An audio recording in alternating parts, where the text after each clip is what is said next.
yelling at you. It's just the way I talk in the pits. When you run demolition derbies, it's kind of like no other form of motorsports, even though it is very similar to going to the regular Saturday or Friday night show at your local track. Sometimes, and not all the time, it's not like NASCAR, but sometimes it is. Sometimes you show up for the big show and they only have so many cars and they throw them all in there and that's the show you see. But more often than not, if you're having a big event, you have to get through qualifiers or what's known as heats. What we're facing could very well end up being a heat. And if you make it through that, then you're in for the next round when the real show begins. I hope it don't go like that. Because if we have to run this, I personally would rather run it all at once.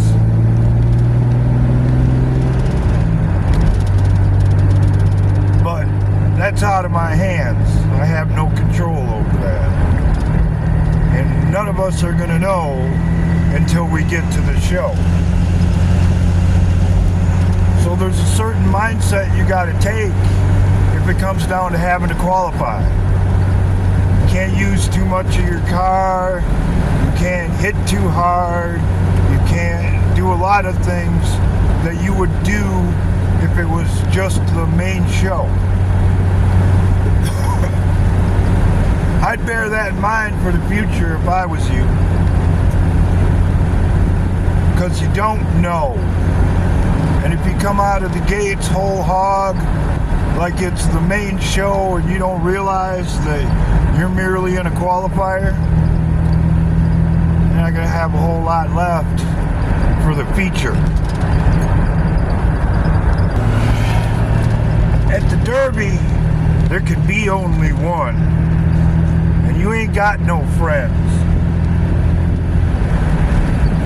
At least wise until it comes time to stand on the podium or get your trophy.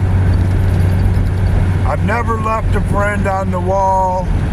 I've never not gotten someone off of them when they were in trouble. And I'll add right now, the most spectacular and memorable hits at the Derby are when you save a friend's ass. Everybody in that town will be talking about it, sometimes for years afterwards.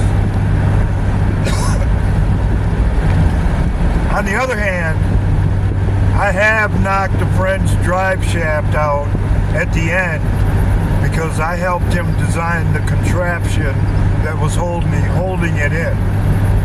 I have sized people up, looking at their cars before the event, noticing that they didn't have their battery tied down or their wiring harness was a little suspect or what have you, and made sure I gave them a good spin while we were out there. One time, so good that the guy's battery literally went flying out of the front of the car. So you gotta pick your shots. You gotta know what you're capable of. Because in the end, there's only you. You can have all the people around you want. Some of them you'll trust with your life. But when they fall, it's all on you, baby. And you're either up to the challenge or you're not. And no amount of whining and crying, pissing and moaning and bitching is gonna get you out of a damn thing.